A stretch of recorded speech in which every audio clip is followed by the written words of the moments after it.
right, Derek, Yeah. how you doing? I'm doing great. Where's the fireplace, man? You said fireside chat. And there's no fireplace, Yeah. Derek. What is that, man? People gonna ask for their money back because We they don't didn't get a fireplace. They We don't came have the in, they got fireplace, carpet. but we don't have the fireplace, but we have the heat. You have the heat. Man, you got the heat. You just straight up, you don't even care about lying to these people. We're gonna have a fireside chat. Hey people, later we're gonna have a Bentley giveaway. You just make stuff up. Well, Hello people, do you want a yacht come Sunday at 8 a.m.? It's a yacht giveaway fireside chat. We just say whatever we want up in here. yeah. You just pay your money and we'll just promise you something. Yeah. So first of all, I want to thank Butch Graves for inviting me and giving me the opportunity to come hang out. I really appreciate this. I love Black Enterprise. I never paid for it, but I read it every month, and I felt like since I didn't pay for it, I should come and just, at least I should be here. But every year I said, wow, look at that. Look, who is in the top 100? And I did it every year because I could try to figure out who I could borrow money from, and I just loved it. So Black Enterprise 100, baby, so I'm so happy to be here. Well, this is great to have you. I had the fortune of being at your studios a couple of weeks ago, and you are in perpetual motion. You are, the host, the producer. You are the hype man. You do it all in one shot. And I rap too, so which is great. But it's amazing. You've had a fascinating career. Started from a comedian to now owning the weather. So I want to start at the beginning. First I was an embryo, and I remember that it was warm, I was cuddly, and it was the best time of my life. I'm sorry, go from the beginning. So you share with us your beginnings as a comedian and what led you to going to the business side. As a kid, I was born in Detroit, Michigan, and all right. Can I get a ride home? That's good. We can carpool, get there faster, get in the carpool lane. I just remember as a kid, born in Detroit, Michigan in '61, and Henry Ford Hospital. And this is the '60s, and my mother and father would put on these comedy albums. Flip Wilson and Bill Cosby and Red Fox and Richard Pryor and Slappy White, and my dad would roll off the sofa. And I just couldn't stop playing them, and I fell in love with comedy then, at that point. '68 came along, and very turbulent, the riots. And I'll never forget in Detroit, I was in the middle of the street, playing baseball. And next thing you know, my mother, my grandmother started screaming and hollering, like I've never heard them scream or holler since. And they killed him, they killed him, they killed him. And they killed Martin. And that just changed everything. I looked down the street, immediately within my mother and grandmother saying that, I was looking down the barrel of a tank. The military had taken over. The troops came in, bayonets, shut the neighborhood down. Bless you. They just shut it down. And they started walking on our lawns. And I was like, oh man, they're walking on our lawns. This is definitely war. And it was shut down. It was curfew, everything lit up like a Christmas tree, burning down, the whole thing. So my mother said, listen, we're gonna go visit some relatives in Los Angeles, my grandfather's sisters. And this is summer of '68. And we went to LA and never went back. So my mother had me 17 days after her 17th birthday. So I tell everybody I have 2 high school diplomas. And she ended up getting into UCLA and going to UCLA and getting her master's degree in cinema TV production. And because she was at UCLA working on her master's degree, she went to NBC and said, can I get a job? And they said no. And she said, okay, can I work here for free? But what they really say is, can I be an intern? And they go, well, we don't have an intern program. And being persistent, thank God, she said, well, will you start an intern program with me? So she took that no and converted it into a yes. And converting that one no into a yes changed the trajectory of our lives. Because they said, yeah, you can be an intern here. So she got on campus at NBC, and they knew she's really bright, really beautiful, and hardworking. And they said, okay, you could be a tour guide. So she gave tours. And I used to go with her to NBC, waiting for her to get off work because we didn't have childcare. I tell my kids, this nanny thing is like new to this family, so don't get too comfortable here, kids. And so I would go with my mother and wait for her to get off work. And while I was waiting for her to get off work, I was just sitting around in a studio watching Johnny Carson do The Tonight Show. And then I would go across the hall and watch Red Fox tape Sanford and Son. And then I'd go down the hall and watch Flip Wilson do the Flip Wilson Show. I'm literally watching Flip rehearse with Richard Pryor and do the staging. And then I go down the hall and watch Freddie Prinze do Cheek on Demand, and Brian Gumbel's doing the local news, and Pat Sajak. Brian Gumbel was the sportscaster, and Pat Sajak was the weatherman. Then I go watch him do this new soap opera, not so new now, Days of Our Lives. And this was like 1974. And I was a kid, I was 13 years old, And I thought, what a wonderful way to go through life, making people laugh. And I said, this is what I'm gonna do with my life. I'm gonna make people laugh. I'm gonna have a great time. I wanna bring joy to people, put a smile on their face. And I don't care if I ever get paid. I don't care if I ever make a nickel. That lot was the inspiration. So what was the transition to going into comedy from seeing these iconic performers on that lot? I just said, I'm gonna start. I used to wait for Johnny Carson to pull onto the lot, and he had a parking space number 1. And he used to pull onto the lot at clockwork at 2 o'clock. And he'd pull up in this white Corvette, and he'd get out of his car with a brown paper bag sack. It was his lunch. And I say, hello, Mr. Carson, good to see you today. He says, hello, Byron, good to see you, young man. And because he knew my name, because I was stalking him. I was by his car. And then he'd go, and he'd get back in his car. They would tape the show from 5:30 to 6:30. He was back in his car at 6:45, and he'd drive out to Malibu. And one summer, Gladys Knight and the Pips had a summer show, 6 episodes, and they had a comedian on. And I knocked on his door, and he did his routine on her summer show. And I said, sir, I want to be a comedian. What should I do? And he said, oh, go to the Comedy Store.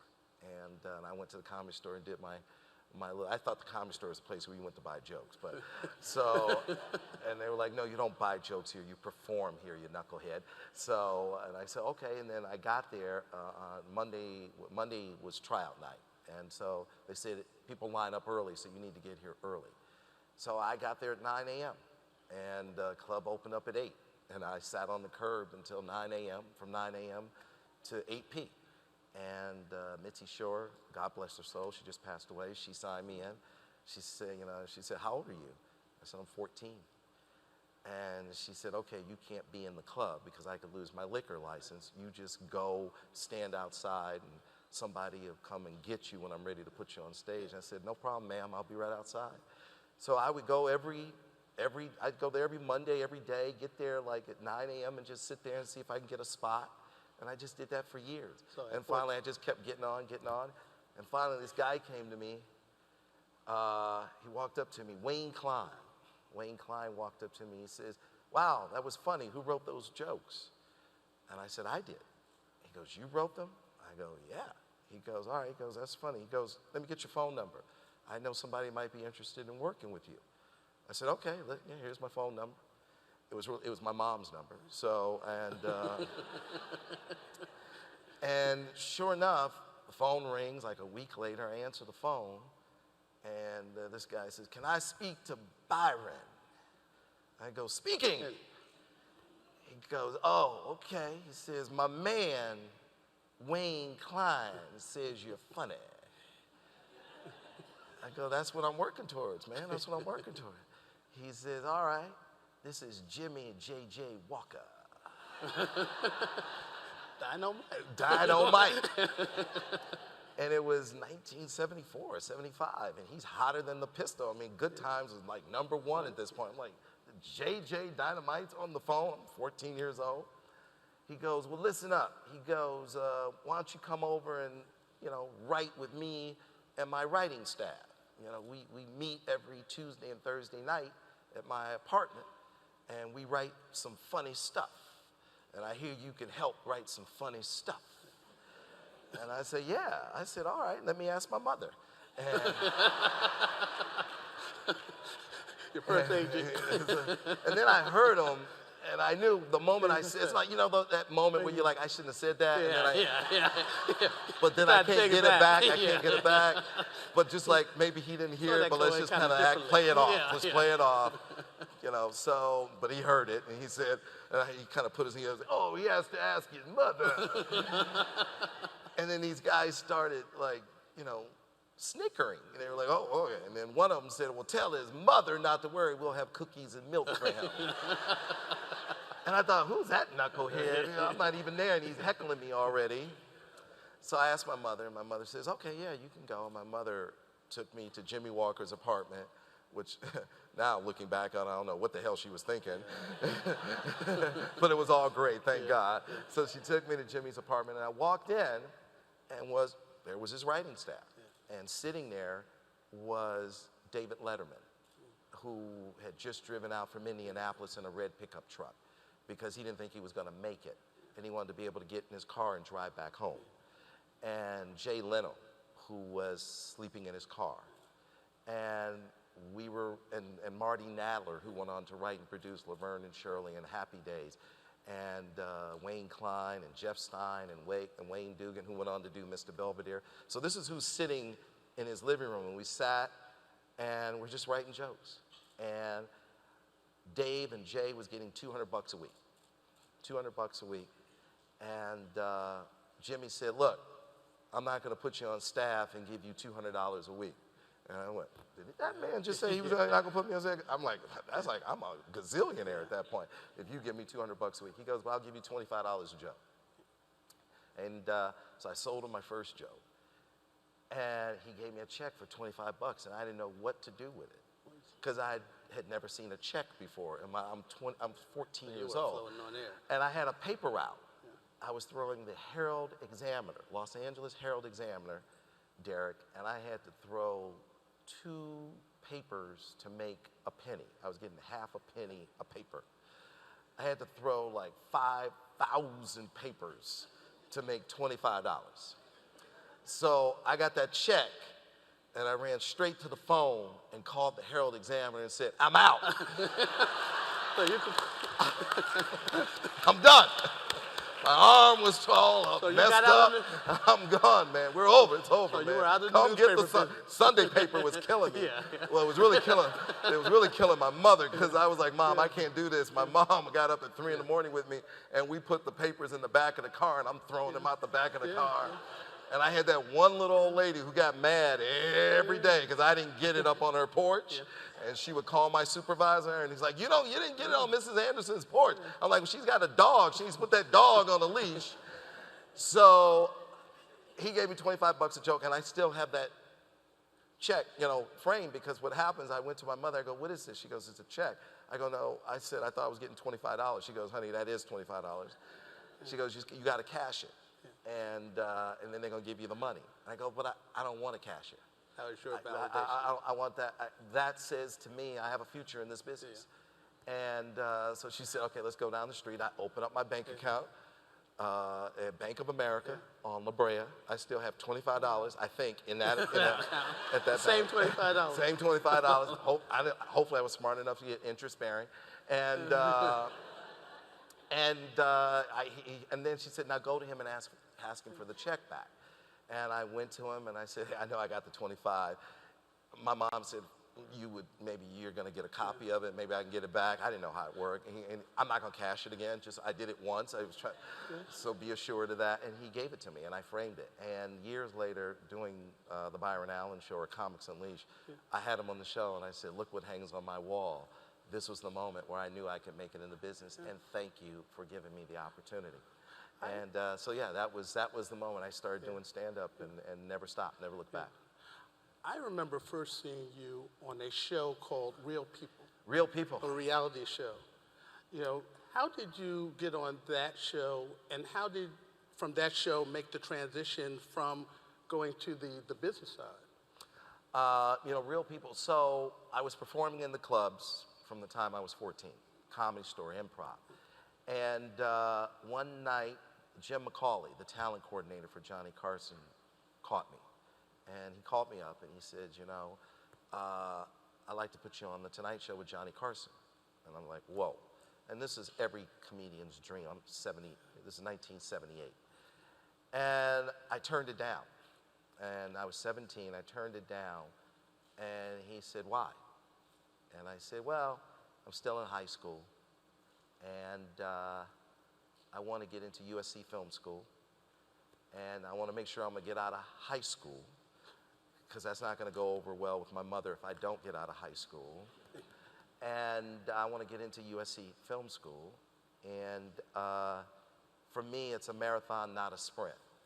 And when I do the Tonight Show, I expect to do well. I expect to get offers. And I want to be able to accept those offers because I have the freedom to accept them because I'm not in high school. And he went, okay.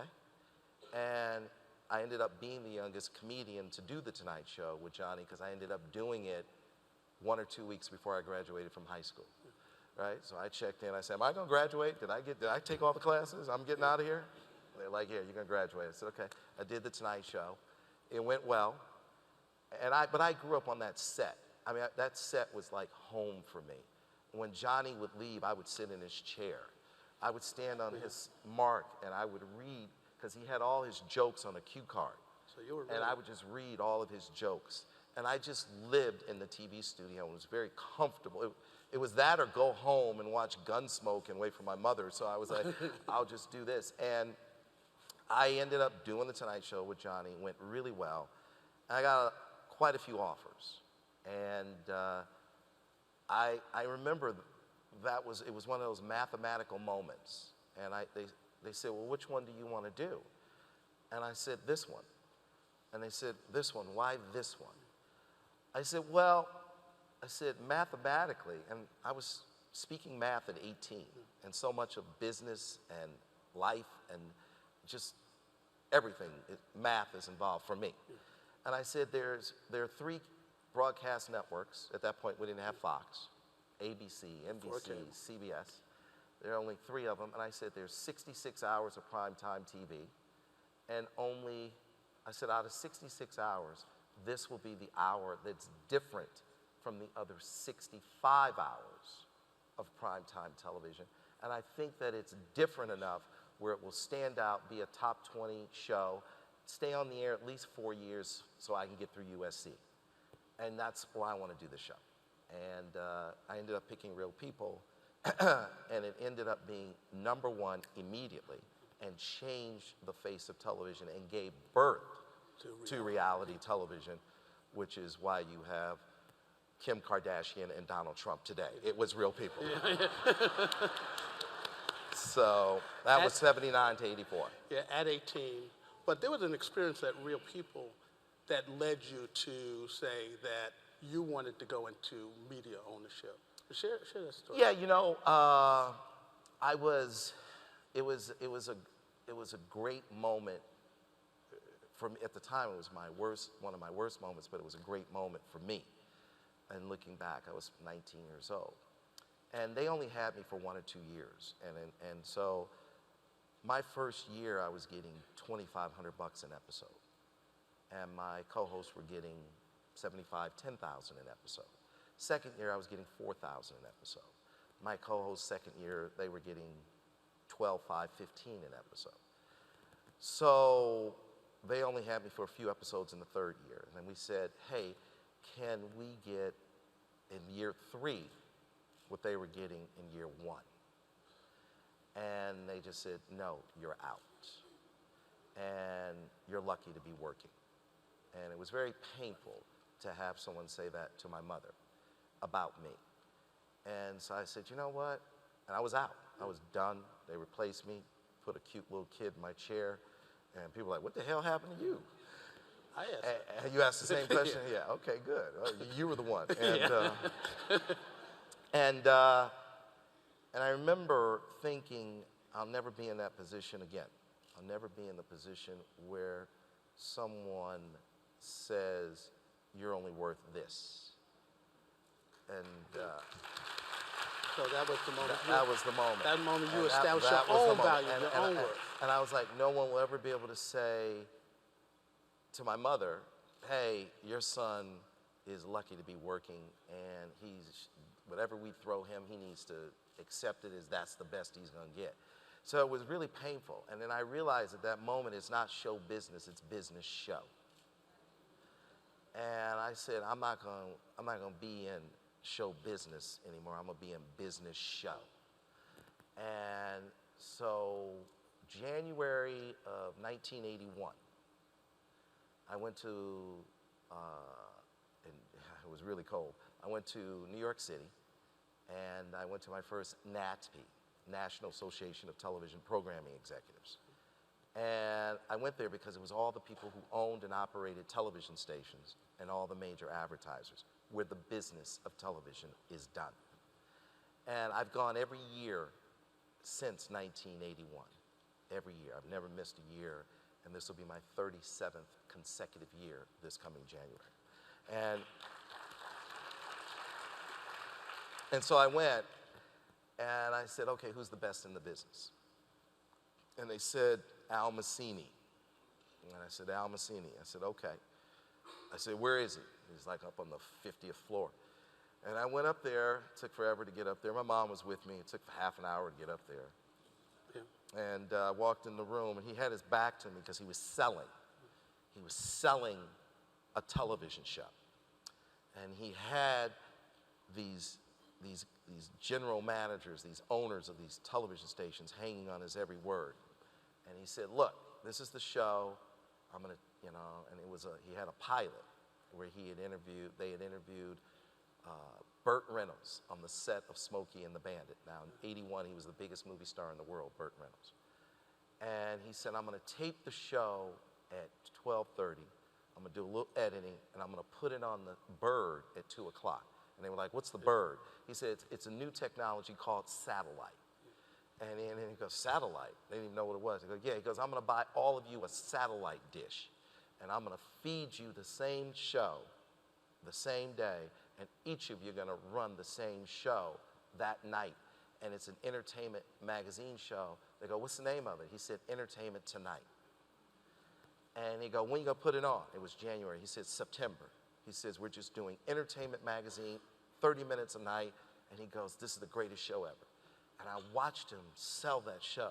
And I said, I'm in.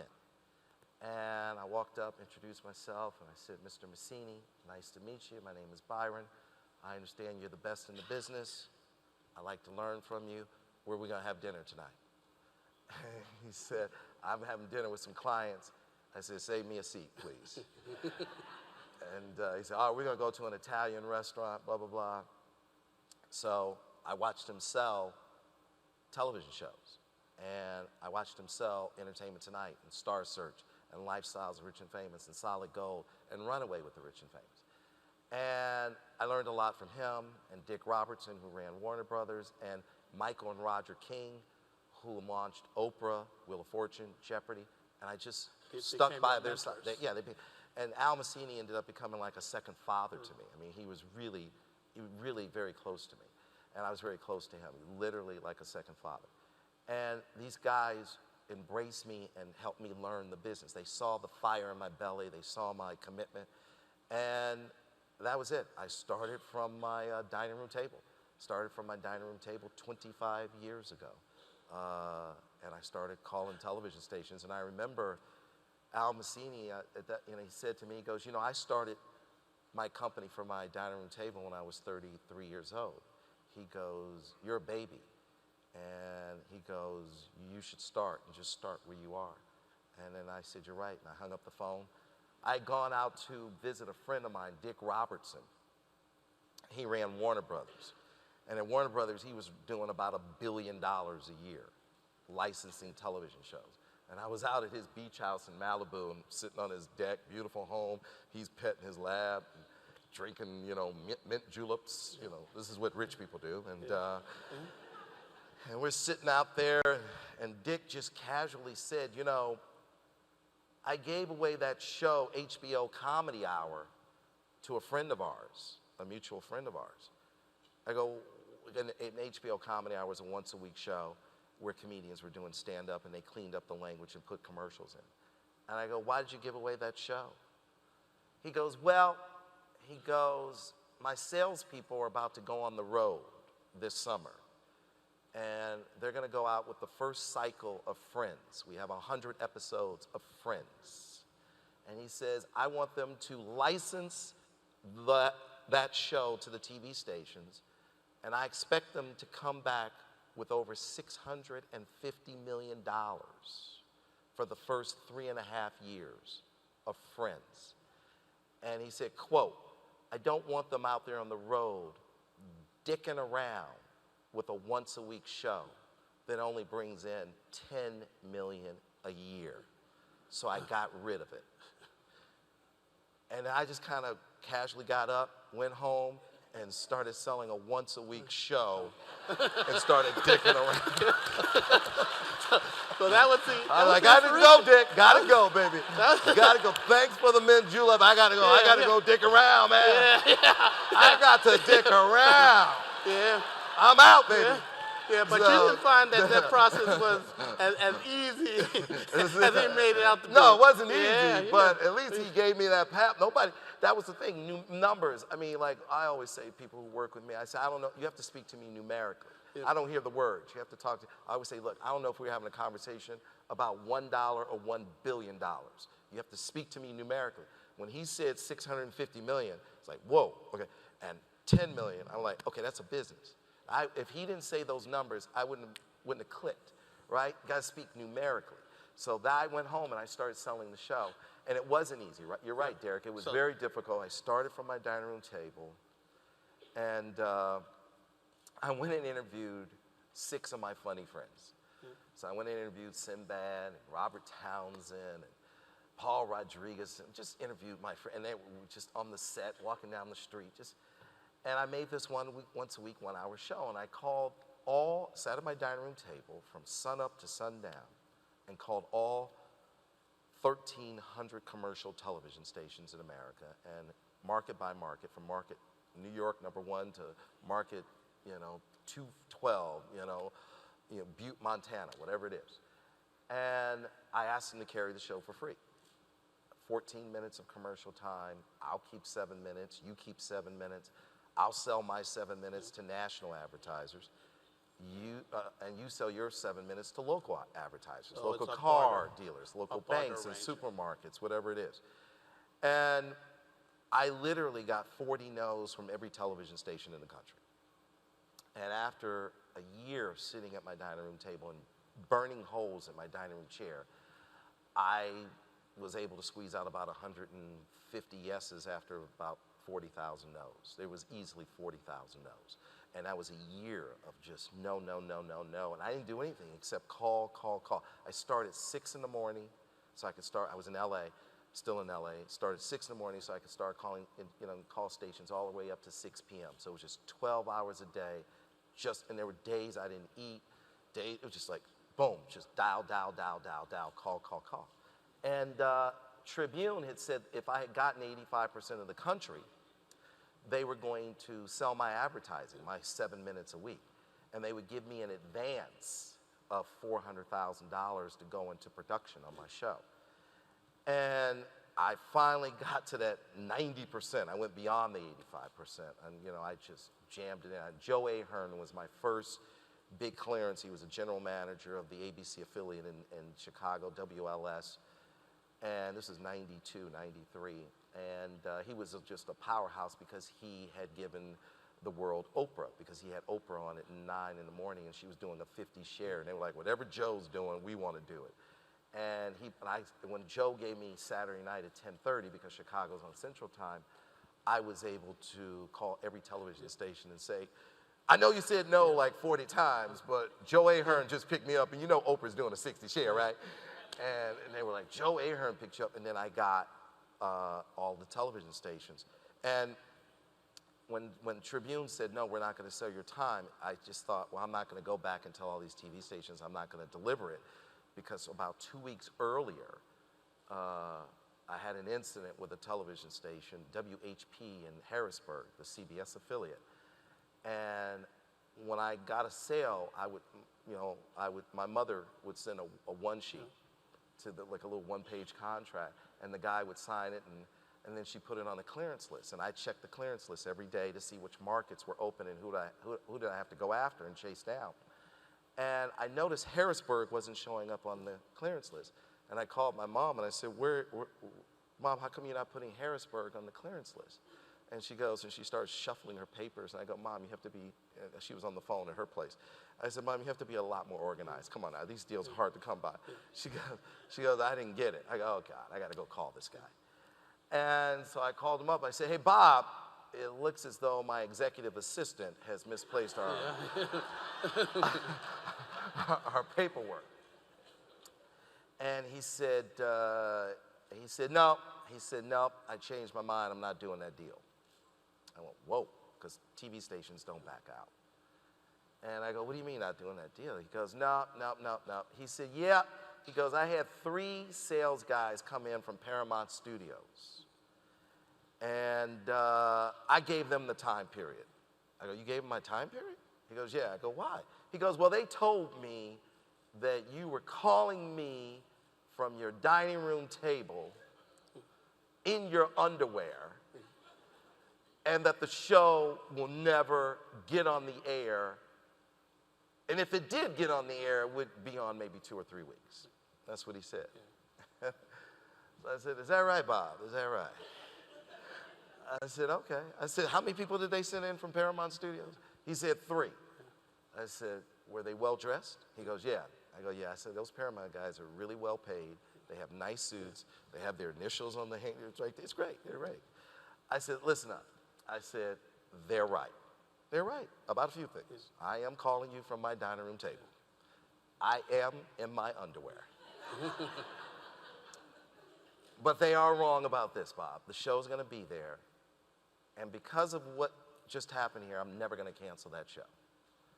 And I want you to tell the boys from Paramount and every studio that ever comes your way and tries to convince you to not depend on me, that they will never, ever, ever be able to say that with any certainty. Yeah. And so I said, and tell them thank you. So that had happened 2 weeks earlier, and then Tribune said, no, we're not going to give you the money to do it. And I went, oh my God, now I got to call all these stations. I said, there's no way I'm going to go forward because of what happened with Paramount. And about 6 years later, I'm on my sales call. We have a sales call every Friday at 6 a.m., much to the chagrin of my staff. I'm the only one who seems to enjoy it. And, and they said, do you remember something happening with WHP in Harrisburg? Well, the general manager said, he goes, yeah, he said he basically screwed you out of the time period, and he gave me the time period. That show now is going into its 26th year. And so I immediately knew that I couldn't run up to the wall. I had to run through the wall, and I had to deliver excellence so that they never question who we are, what we will deliver. Yeah. And keep that leverage on our side in terms of here's our credibility. We're going to get to Q&A in a second, but I wanted to look at, that was the beginning of Entertainment Studios, which you had started with your mother. And as you said, you've never canceled a show in 25 years.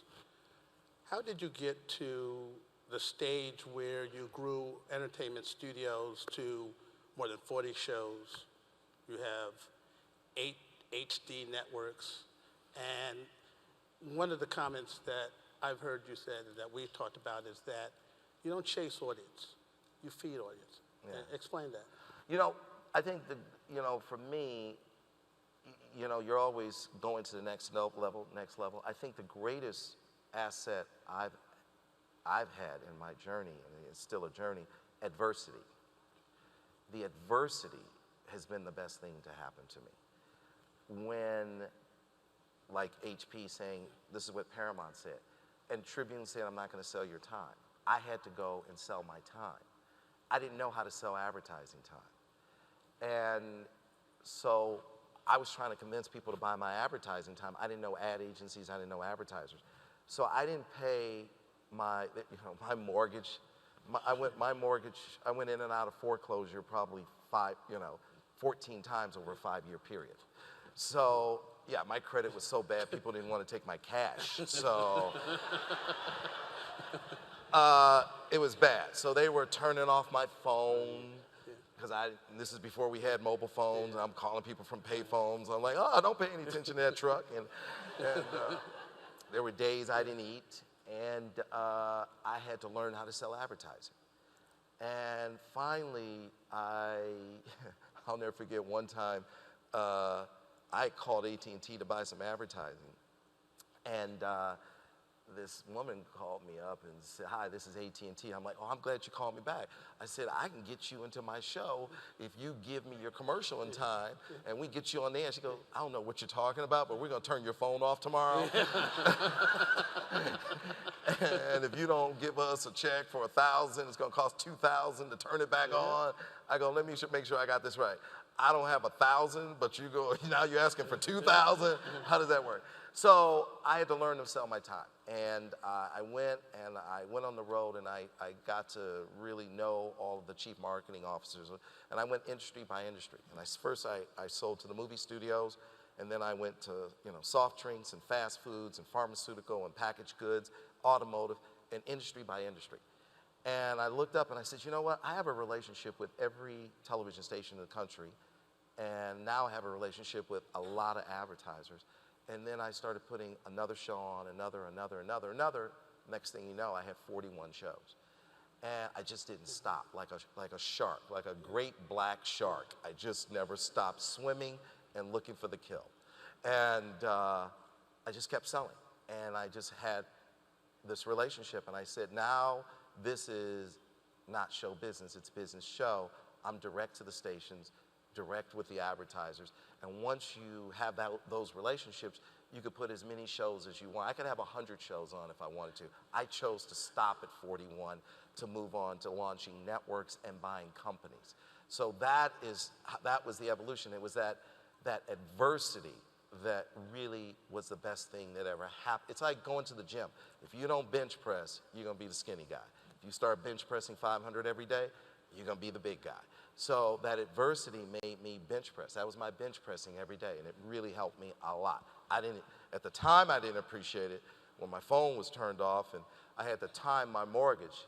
I had a wonderful woman at Bank of America. She's like, honey, your file keeps ending up on my desk.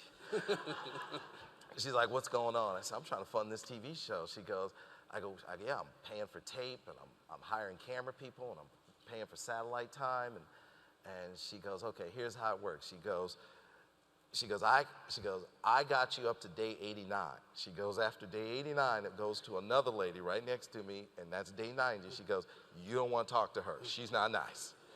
She goes, you can, just go up to day 89. So I would play the float with my mortgage so I could pay for the show to get out to the TV stations. And I would run to the bank on day 89 and pay the mortgage.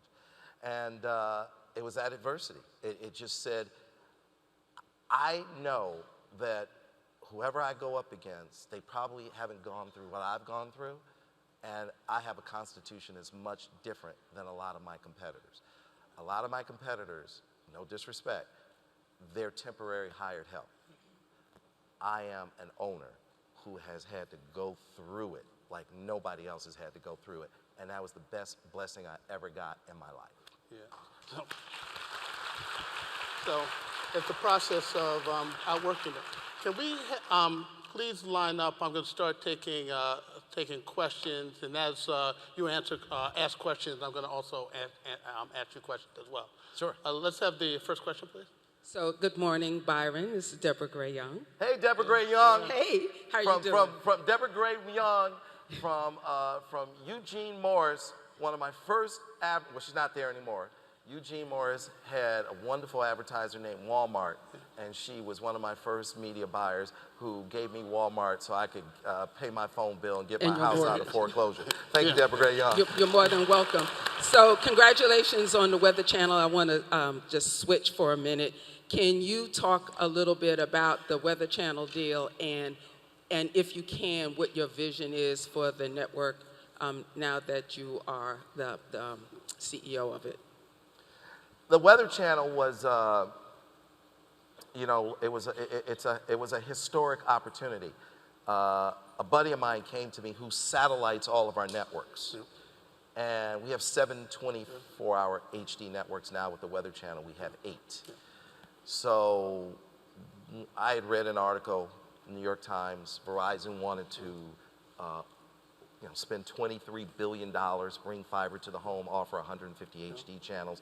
And so I went to Verizon and said, I want to offer you 10 channels. They said, how many do you have now? I said, 0. They said, what are you thinking?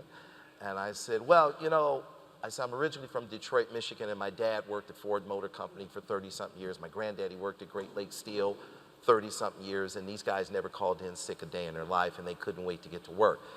And I want to bring that Henry Ford, Detroit automotive sensibility and efficiency to making content. 100 years ago, it was the Industrial Revolution, and today it's the digital revolution.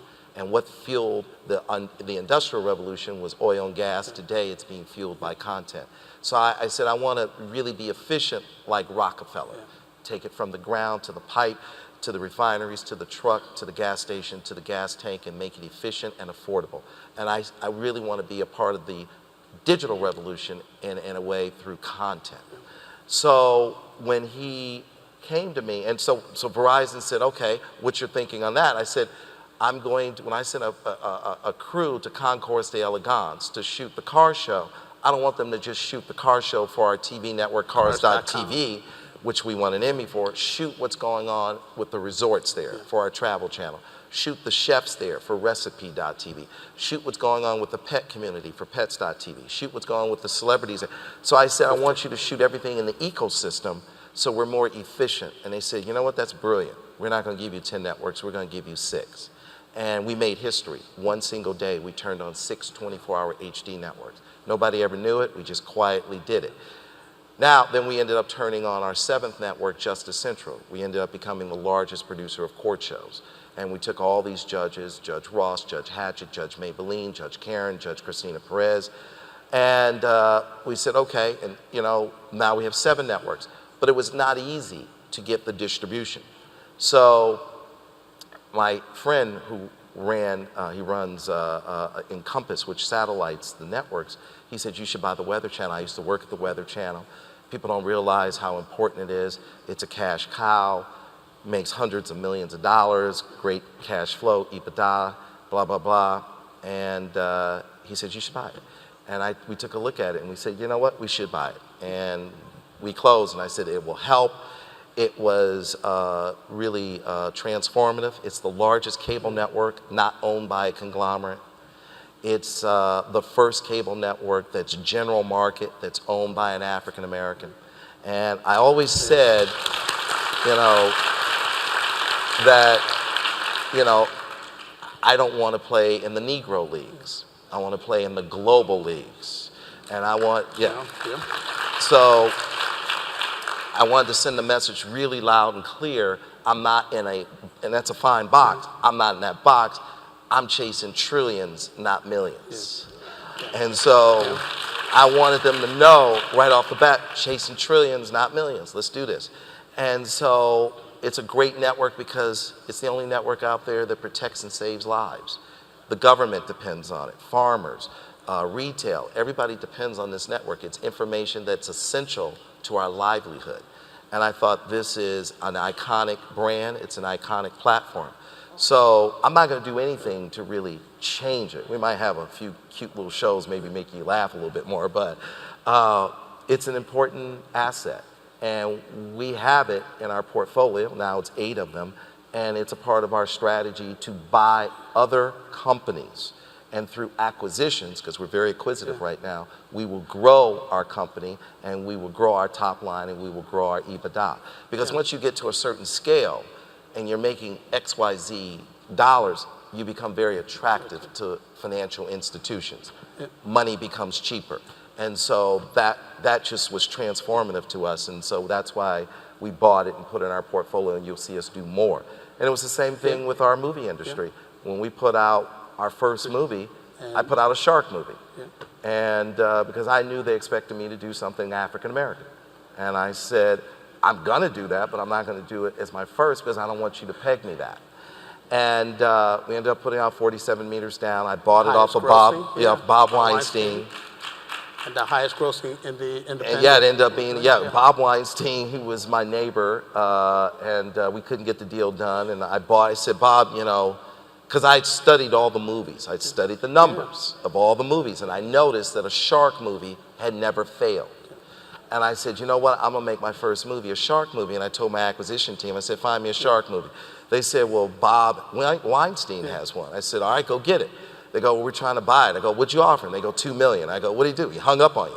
What'd you, 2.5? So I said, you know what, he's my neighbor. I'm gonna go and talk to him. And we were out at the beach, and I went up on his deck, and I said, hey, Bob, you got this shark movie, let's get something done. And he goes, you have any money? I go, yeah. He pulled out a chair, he goes, have a seat. And I said, he goes, what are you thinking? I said, I'm thinking $2 million. And he goes, I already told you guys to get out of here with that. I said, well, what do you need, Bob? And Bob said, I need something with a 3 in front of it. I said, well, let's close this at $3. And he said, oh, I forgot, you're a comedian. He said, you got to put some more zeros on that. I said, all right. I said, if I give you $3 million, are we good, Bob? He said, $3 million. He goes, all right, $3 million. And then I got up to go back down the beach to my house. He goes, wait a minute. He goes, I want some schmuck insurance. I go, schmuck insurance? He goes, yeah. I said, all right, what do you think, Bob? He says, I want some back-end points. I said, all right. I said, well, get comfortable because I'm going to say something to you nobody's ever said to you. He goes, oh, yeah, right. He goes, I've done thousands of negotiations. I said, I'm not going to give you any back-end points. I'm going to give you 2% of the gross. Every nickel I collect, I'm going to send you, every dollar I collect, I'm going to send you 2 points, 2%. He goes, whoa, never heard that before. I go, right. I gave you 100 times more than you asked for. I said, I never want to be across the table from you, Bob, talking about why I spent so much money on hair and makeup for Mandy Moore, or why I did this, or why I threw a premiere party, or whatever it was. I never want to sit across the table from you and talk about receipts. I said, I want to have a great relationship with you. I'm going to put out 100 movies over the next 7 years. And you're a great movie producer. And this is a marathon, not a sprint. And you and I are going to work together a long time. And we're not going to get rich off this movie. This is a little bit of money, Bob. We're chasing trillions, not a few million. And he went, whoa. He goes, you're right. I've never heard that before. Boom, shook my hand. He called me every week. I got this for you. I got that for you. Right? You got this, right? You always play the long game. As I go to the next question. I'm going to finish this real quick, right? So Bob called, I'll share because I want to go on. So Bob called me up. He goes, you know that movie that I sold you at the beach? He goes, it's on DVD. It's on trucks right now. And we're going to start delivering the DVDs on Saturday, Sunday, and Monday to Best Buy, Target, and Walmart, and it's going to be on the shelves on Tuesday. I need you to wire me the money right now, or we can't turn the trucks around. I'm like, Bob, are you crazy? We literally wired the money with 5 minutes to spare and spent the rest of Friday afternoon turning the trucks around so they wouldn't deliver the DVDs. And then I sat on it for 1 year and waited for the perfect summer date, and it ended up being the biggest independent movie of the year last year. And when my guys came to me, they said, when you want to put it out? I said, I want to put it out June 16th. They're like, what? That's when Paramount puts out all their movies and all the big studios. And I go, yes, I know. I said, I want to step to them. They go, step to them?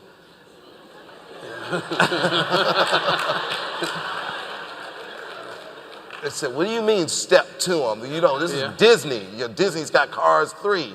I said, you know, Evander Holyfield happens to be a friend of mine. And I asked Evander one night, we were at his home having Domino's pizza, watching Mike Tyson fight, and he was the next fight with Mike Tyson. And I said, Evander, how you gonna beat Mike Tyson? And he says, stand up, I'll show you. And I had another friend with me, and I said, Scott, stand up, let him show you. And he said, everybody's afraid of Mike Tyson. Yeah. So what they do is they step back. Yeah. And then he gets full extension and knocks their head off. He says, if you want to dominate your competitor, you step to him. Yeah.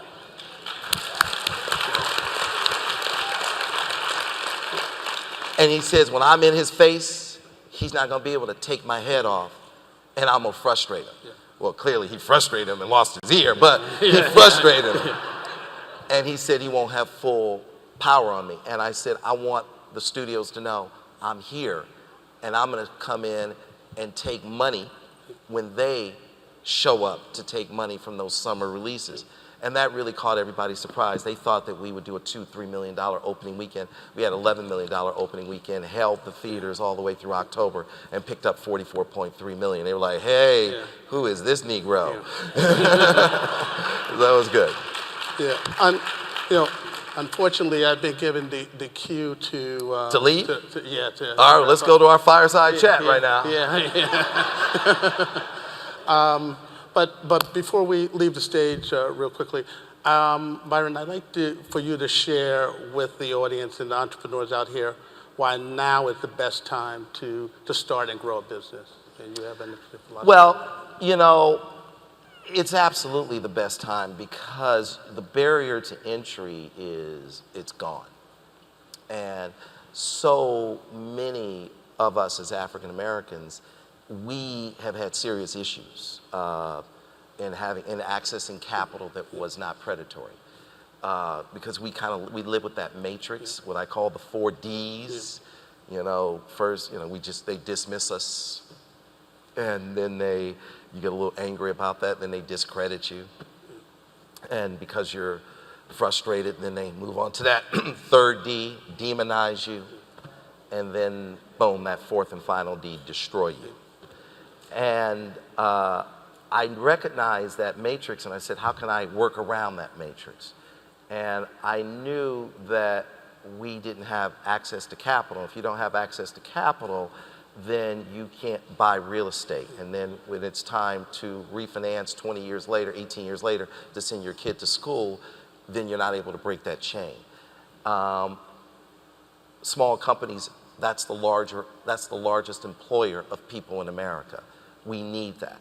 And that was my big request of President Obama. And I said, I only need 2 things from you, because Coretta Scott King, I bought the rights to do Coretta Scott King's life as a miniseries, because I wanted to look at Martin Luther King through her eyes, because I felt she was just an extraordinary person. She built the Martin Luther King Center for Nonviolent Change.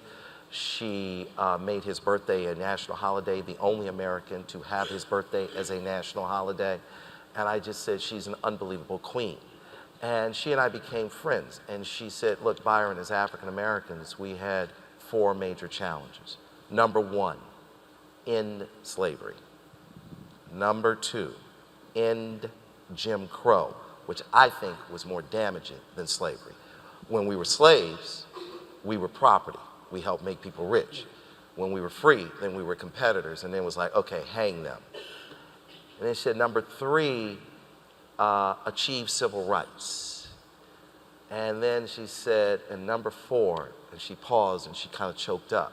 She said, the real reason they killed my Martin, achieve economic inclusion. And that conversation and that statement really, once again, changed my trajectory. And she said, it wasn't, I have a dream that got him murdered. It was the speech, The Other America, that got him murdered. The Other America is the speech they don't talk about, where he says there are 2 Americas. One America has access to capital, education, opportunity, jobs, mentorship. The other America does not. What does it matter if I could sit at the same lunch counter as my white counterpart and I cannot afford the same hamburger? Two Americas will not survive. We need one America, not two. They killed him pretty much on the spot after he said it because he was pushing for economic inclusion. And I said, no problem. I'll work on economic inclusion. I will show the way. How do we do it? How do we pursue it? Berry Gordy changed it for me. When my mother and grandmother put me and my uncle in a car and said, let's go see where all these rich white people live. And I'm sitting in the back of the car, and they were like, that's where the Fords live. That's where the Dodge brothers live. That's where the Goodyear family live. And they go, and that's where Berry Gordy lives. And I went, what? Because up until that point, I was going to go to Ford Motor Company with my dad or Great Lakes Steel with my granddaddy. And when I saw at 7 years old, that black man living in that neighborhood with an indoor swimming pool, I saw myself differently from that point on. And so I know that those images are powerful, and that as our children see us as entrepreneurs, it is the most powerful thing we can do for ourselves and do for our community and do for America.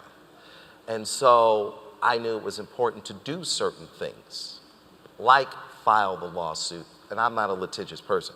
I've never filed lawsuits up until I got into the cable game, and I filed the lawsuits against Comcast and Charter because the Obama administration asked me, are these good corporate citizens? And I said, not in my opinion. And they said, why? I said, the cable industry spends $70 billion a year licensing cable networks, and not one penny goes to African-American ownership.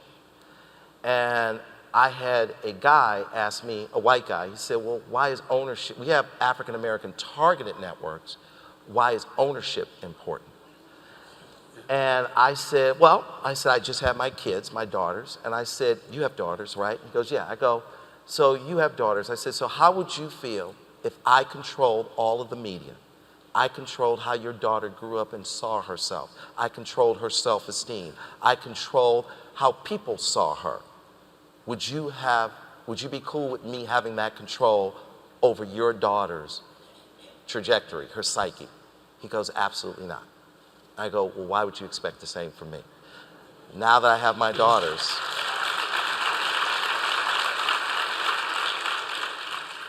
I'm not gonna have a seat at the table, I'm gonna take a seat at the table.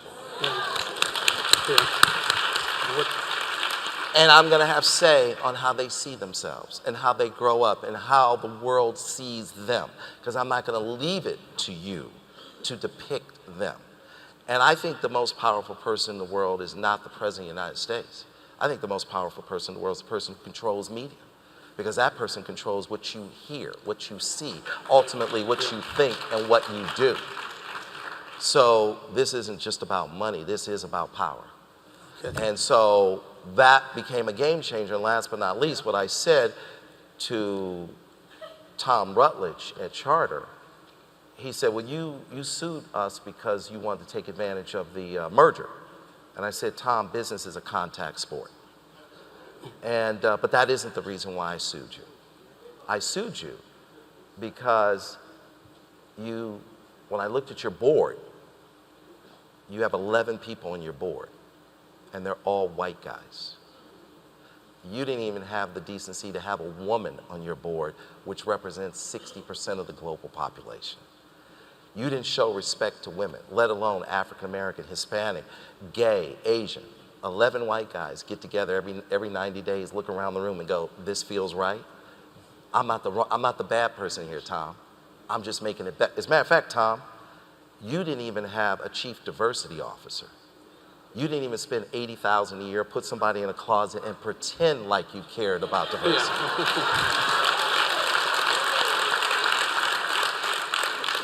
And I said, Tom, if you really want to know why I sued Charter for $10 billion, I said, look at the date of my lawsuit and then go look at the date of the newspaper in which you took a photo with Al Sharpton. And in that photo and in that newspaper, you said, with Al Sharpton, you had a memorandum of understanding as to what you were going to be doing with black people. And I said, Tom, who is the white guy who speaks for all white people?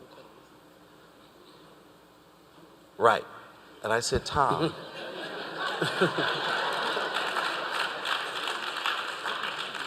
I said, the very idea of Al Sharpton, for me, is racist. That you think there is a black man that speaks for all black people, and you think it's him. I speak for myself. They speak for themselves. I said, Tom, how you gonna sit with him? And I own 7 24-hour HD networks. Cheaper to do business with him than to do business with me. And I said, and that's why I named him in the lawsuit as well. Because he's messing with a $10 billion conversation. And we made history. And I basically said, guys, I'm putting you on notice, and we have to do this in a way where everybody has fair and equal access, and you're not minimizing us anymore. And that's where we changed history, and we used Civil Rights Act 1866. Write it down. Civil Rights Act 1866. It was put on the books in 1866 to protect the newly freed slaves, to make sure we had economic inclusion, government and commercial contracting. Civil Rights Act 1866, Section 1981. And I paid my lawyers millions of dollars, and I said, drop it on them and get them to the table. And now they're both in the Ninth Circuit, and they can't shake me. I said, you can't shake me because you can't introduce a black guy that you're doing business with. And now we have a way of holding you accountable and saying, please treat us with respect and do business with us the way we do business with you, because we love you, and that's how we're gonna make America great again. With that, ladies and gentlemen, let's give a round of applause to Byron Allen.